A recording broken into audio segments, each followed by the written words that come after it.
I mean, if you have questions about other universes, I can try to answer them, but I can't promise anything. Is there any kind of, like, shopkeep here?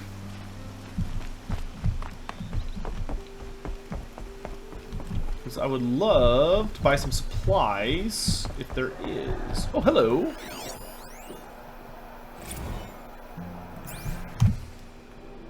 The Banuk! Oh, crap. A guide to Ban-Ur and the Banuk by the well-traveled Aram. Ah, the sun shines golden on these times, where one can experience the whole world without leaving the streets of Meridian. For the gates are thrown open, the world comes to us, and yet as I walked along the markets, I heard a question on the air. What to make of Banuk, these stoic, silent northern hunters, these men and women of the ice? Unfortunately for my investigations, Banuk outlanders seldom remain in Meridian for long enough for exhaustive study. It is believed their cold blood does not take well to the heat. Cold blood. If I was to seek this knowledge, I would have to undergo the ordeal of taking up travel pack and quill, and journeying to their homeland. So it came to be that I spent a miserable time living among the Banuk and frigid Ban-Ur. Though the Banuk speak of their territory in reverent tones, put plainly, it is the most uncomfortable place in the world. There is beauty, soaring glaciers of jeweled hues, billows of steam that erupt from the earth, whirling auroras in the skies above. Yes, yes, but the novelty quickly passes and the bone-freezing chill remains. It is a country of the moon, for in the day the sun is reduced to the needle's eye through the gray, and in the night the moon rises 4 times the width. There is no welcome, not in the land, nor from its people. Though I lived among one of the Wiraks, something like a group of families, but without the civility of a noble house, each member must prove that they possess the will to survive alone. They seek to always be challenged, whether at the jaws of a machine or simply in their daily existence. I tried to explain my position, that a card chef faces a challenge, devises a solution, then with the challenge overcome can live in contentment. This concept horrified them. It was made clear that when I expected to sleep, I must dig out my own hollow in the snow for my tent. When I expected to eat, I must hunt the food myself. I hid my disappointment. After all, I had participated in a hunting trial or two in my time and accepted. On the 3rd morning, I was able to bring down a rabbit, much like those seen in the plains, but with a downy snow coat. Upon presenting my prize to the Wirak, I received only blank stares until one indicated I must skin and prepare it. Reader, I will spare you the details. The experience nearly changed me to eat only maize bread forevermore. I had barely finished my gory portion before the Banuk set off on a machine hunt with their shaman, a man with machine bindings sewn into his very skin, perhaps another challenge to decency. He claimed to sense the machine spirits close by, and sure enough, the hunters and I followed tracks in the snow to a grazer herd. The Banuk made short work of them with their spears, and struck with a curious desire to prove myself, I threw myself into stripping a fallen machine for parts. Instead of praise for my initiative, I was subjected to the shaman's cursing and wailing and hauled back to camp by a sullen hunter. Eventually, she explained that the machine spirits must be thanked for the gift of a successful hunt before any parts are harvested. Truly, I was despairing of the shifting wiles of Banuk culture and longed for the certainty of the sun's guidance. That night, mercifully my companions and another Wirak gathered under a pitiless clear sky to exchange songs, their way of recording history. Some understand the glyphs, but choose not to use them, asking, what is a song without voices? By this point I knew better than to answer. My deeds warranted a whole verse in the song of my companions, but from what I could make out, much was lost in translation. Still, there was laughter enough, and many promised to leave me a Banuk farewell mark for our time together. I parted ways with the Wirak not far from High Bloom, and set about coming down to Dawn Sentinel with its sun-blessed civilization. As for farewell marks, I saw no such thing when I passed my wetly frozen belongings. Another Banuk mystery, perhaps, and my advice to you, dear readers, to let these people keep their mysteries to themselves. What'd you miss? I killed a Thunderjaw, and we slightly advanced the story.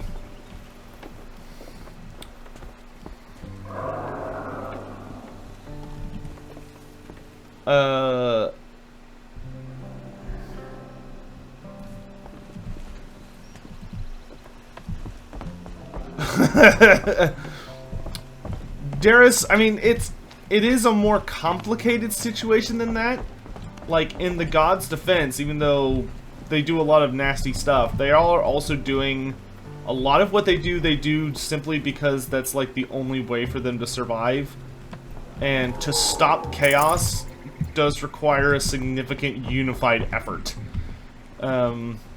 Like, they do nasty things, but at the end of the day, like, they're just trying not to destroy one another and allow chaos to consume them in the midst of that.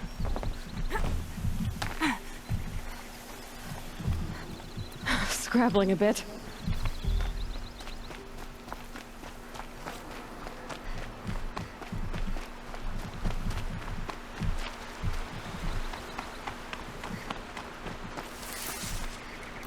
question.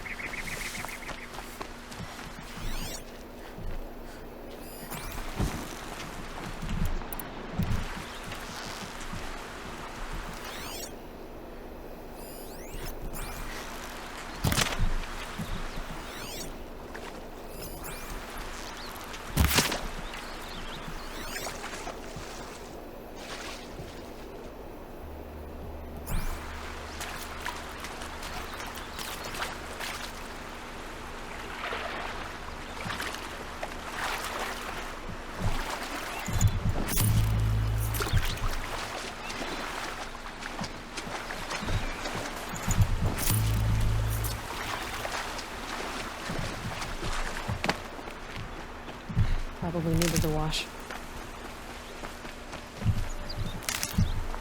Y'all be nice to each other down in there.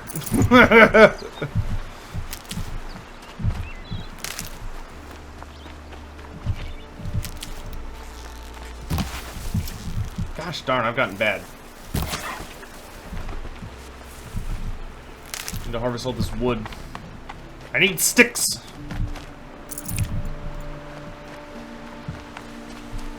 So, just some things that have been on my mind that I can talk about just while we're between little quest things here. I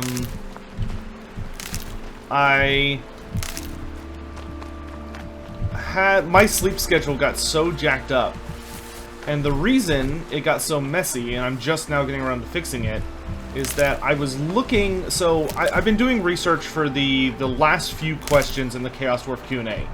But of course, being the idiot I am, I saved a lot of the most difficult questions for the end. So now I'm having to, like, drag myself through the hardest questions. But there's less than 20 questions to go. So I'm hoping I can get it finished today or tomorrow, and then actually start recording episodes instead of just writing into infinity. But, the question that was killing me was that I was trying to find what information and research I could about what is that what the countdown's for? Maybe. But I was trying to find out, like, I was looking for a lore thread, I guess you could say, but like some lore information about Hashit. Because the thing about Hashit is that his information about him is exceedingly rare. Like, painfully so. To find information on Hashit, you have to dig in a lot of places. Because although he is talked about, it's, you know, only when the Chaos Dwarfs come up, which is not that often. So you have to know where to look. And that can be quite the challenge in and of itself. And I spent 3 days just flipping and reading and flipping and reading and flipping and reading through all sorts of pages. Oh. Until I could finally find what I was looking for. Which, I did find it. But, yeah, the Chaos Dwarves, they're so messy. You have to read across so many scattered pages from so many different books. I mean, just thinking about the primary sources when you're studying Chaos Dwarves is, see, it's the Tarmakon, obviously. Tarmakon, the Throne of Chaos, has a significant, it's easily the most lore on the Chaos Dwarves. Then you have the Chaos Dwarf 5th edition book, which was their last codex. And that one's pretty significant. But then even from there, you have the likes of Wulfric's book. So Wulfric had a Black Library book just called Wulfric that has a useful but not super revealing amount of lore on the Chaos Dwarfs. Past that, there's also... Whoa. Are we enemies? Can people get up there?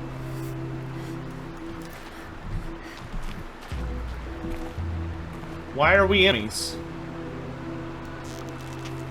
Start. Well, I don't know, but I guess they're bandits. Yeah, right. Come on, gang. Fight back.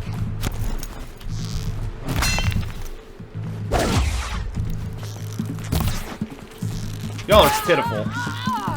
Fight back! Whoa, okay, you got... How about you drop that?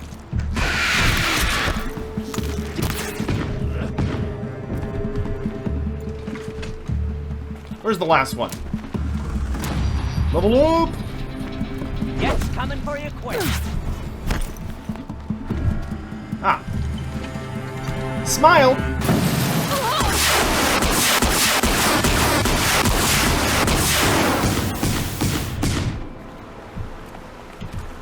Bandits.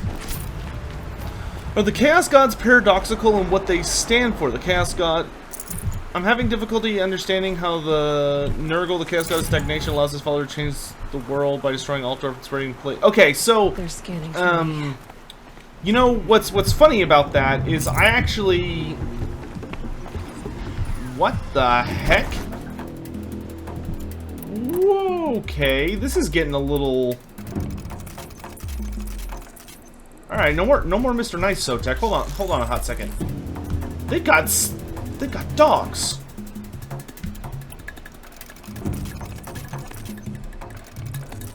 Hey, Darius, have a good luck on your interview, dude.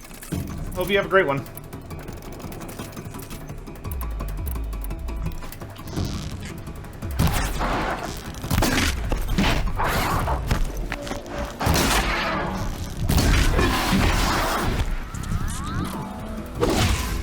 Okay, hold on. I'll answer that question. What I was trying to say is I actually had a very long conversation with someone recently about Nurgle, because I could see how to a lot of people Nurgle is kind of a complicated subject. You know, they're like, how is this? Because ultimately, like I said, we'll talk about it in a minute when I'm not being distracted by things trying to kill me.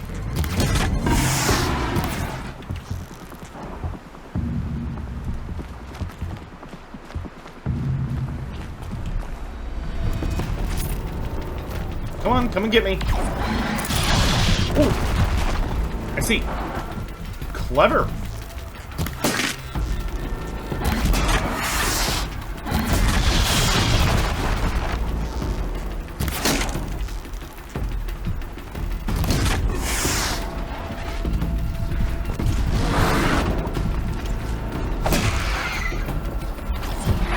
You're mine now. Oh, wow, that takes like a really long time.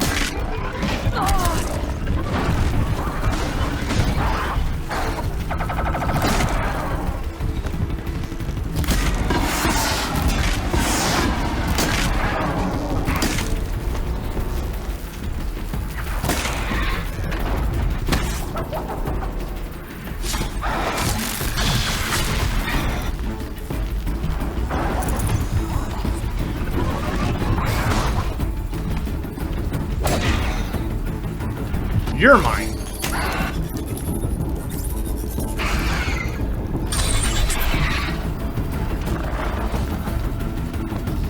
Just go about your business. Oh, you're kidding me.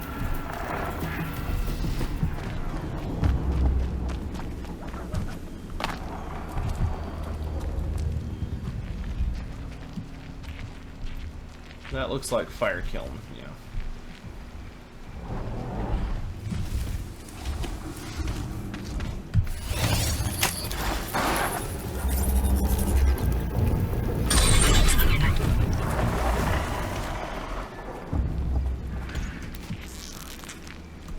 Turning back.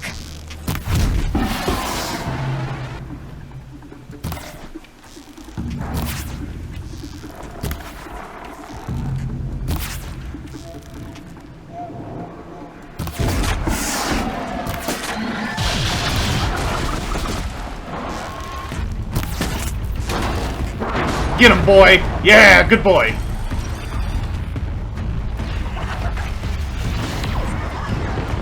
Good boy! Good boy!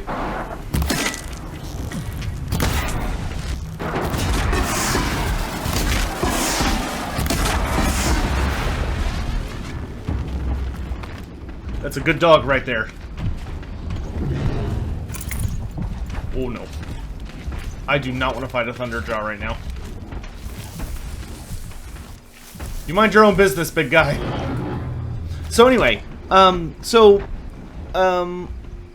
a couple of questions that were asked in that question. Are the Skaven the children of Nurgle and Tzeentch? No. The Skaven are the children of the Great Horned Rat, who he bears a striking resemblance to both of those gods, and as such there are a lot of theories that he's like an offshoot of them, but there's not much evidence to support that. It is much more likely, from what evidence we have, the Great Horned Rat is he's his own identity. He is a dark god that sprouted out due to the failings and despoiling and ruination of humans, in particular. Most notably the followers of Myrmidia, because he actually originates from Myrmidia's, her religious capital, before her civilization fell into some not great decision making. One of which resulted in the creation of the Skaven. But he is a god that kind of embodies... He has a lot in common with the other two, in that he's very treacherous and conniving and scheming, which is very similar to how, you know, Tzeentch's modus operandi. But you know, he's also, a lot of people are like, oh, well, he's kind of like Nurgle, and that he's all about pestilence and decay. But there are notable differences between those groups. But as for the first part of your question, which is the thing about Nurgle, the thing about Nurgle to keep in mind is that Nurgle is not the god of stagnation in the idea. So the word stagnation has a couple of different meanings. And that's where a lot of the confusion comes from. Nurgle is the idea of stagnation, not in the sense that nothing ever changes, but he is the idea in stagnation that everything, that there is no longer a natural flowing cycle, and there is no end. There is no, in Nurgle's world, in his power, there is no death. There is no end. There is no back to dust. It is a eternal, hellish cycle where everything is constantly rotting and decaying, but never allowed to die. He is a stagnating pond in the sense that, yes, there is change within that pond, but everything within it has become diseased and natural and repulsive and disgusting. He is not, he's not stagnant in the sense of nothing changes. Nurgle has, to be chaos, you must be involved in change. Nurgle changes many things physically. Nurgle is a perversion of the cycle of life. For him, it's all about all life serves to create more life endlessly.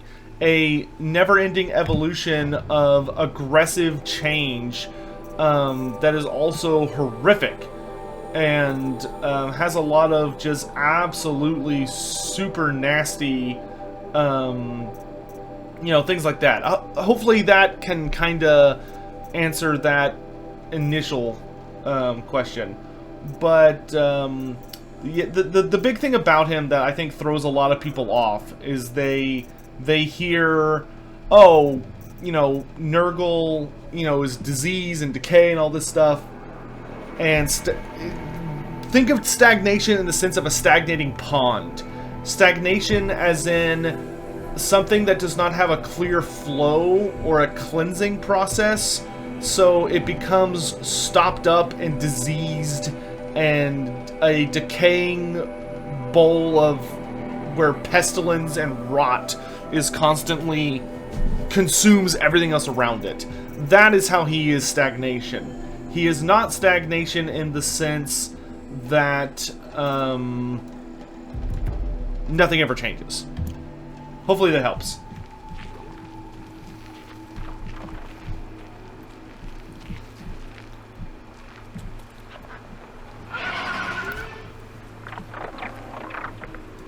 Can I get above them?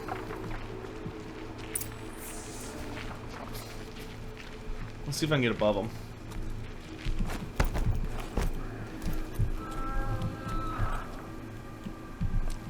Let's go this way. How's Chloe? Chloe's great, dude. Oh, no. Okay. Wait, is that a fight? That looks like a fight. In which case, I am totally joining in.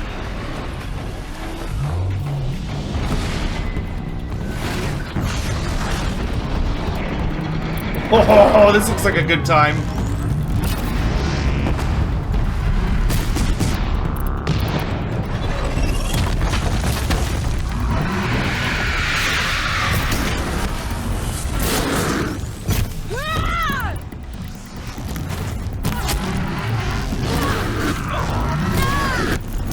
You have a helmet.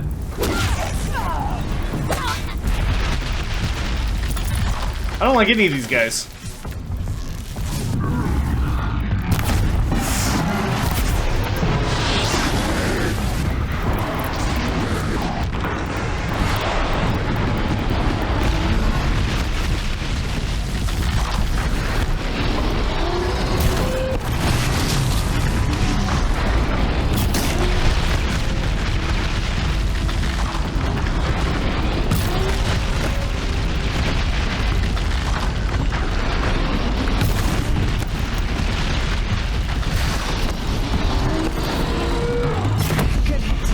Ooh, that hurt.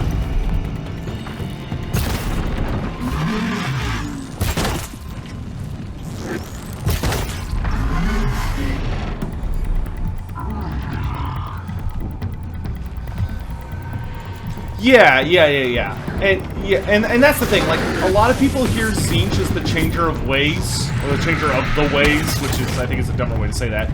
But a lot of people hear of Tzeentch as the changer of ways, and it's like, okay, how do the other Dark Gods do anything then, if, like, that is Tzeentch's domain? And that's kind of the trick to it, right? Is that Tzeentch does not have a monopoly on change. And Tzeentch is a change more in the concept of, changing one's, like, changing the world to suit a mad end or a mad scheme, but all of chaos is change. But that's also why Tzeentch is, like, debatably one of the strongest Dark Gods, like, almost all the time.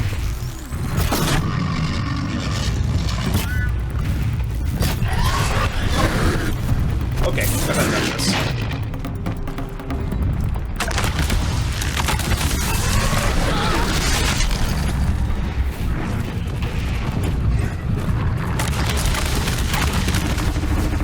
Shit.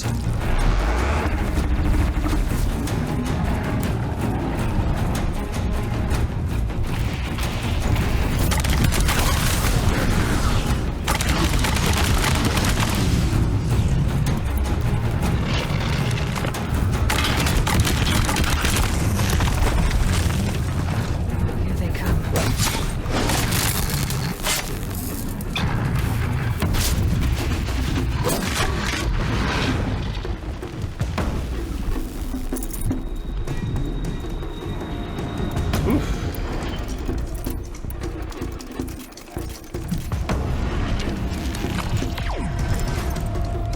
Oh, I don't like that. Okay, they're heading back.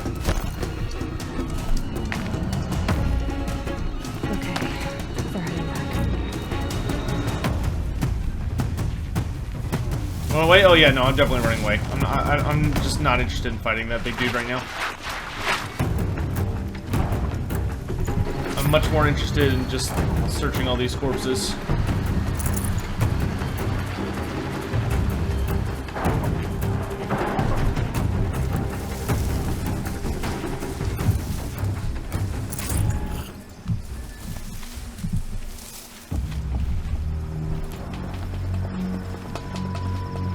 And then we're going this way.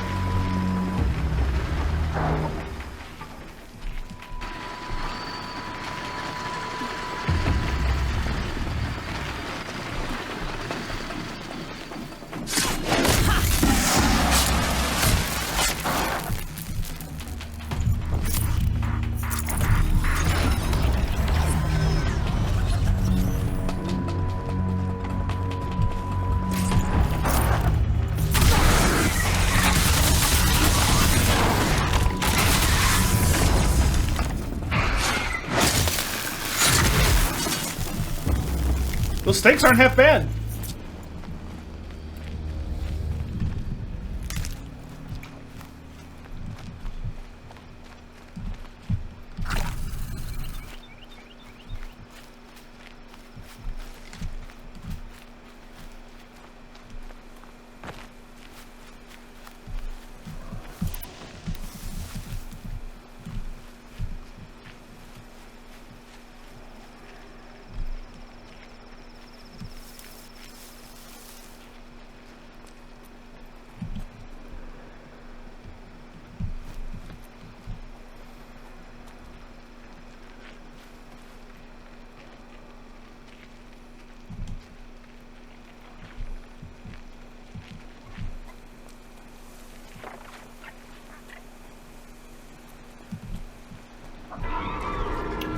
Whoa.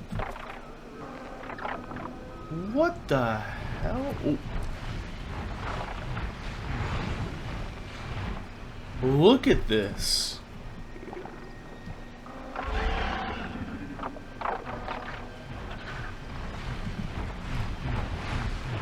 Oh, shit.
Dust storm coming in.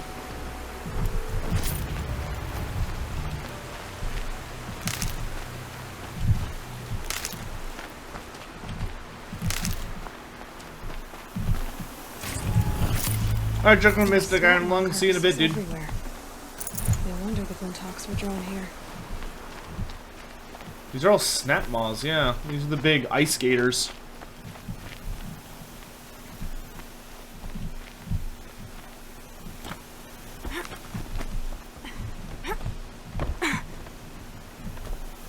Come on, fine. Owner of shade glass weapons are particularly powerful. Shade glass weapons are insanely powerful. Shade glass weapons are some of like the deadliest freaking things out there in AOS. But they are very, very rare.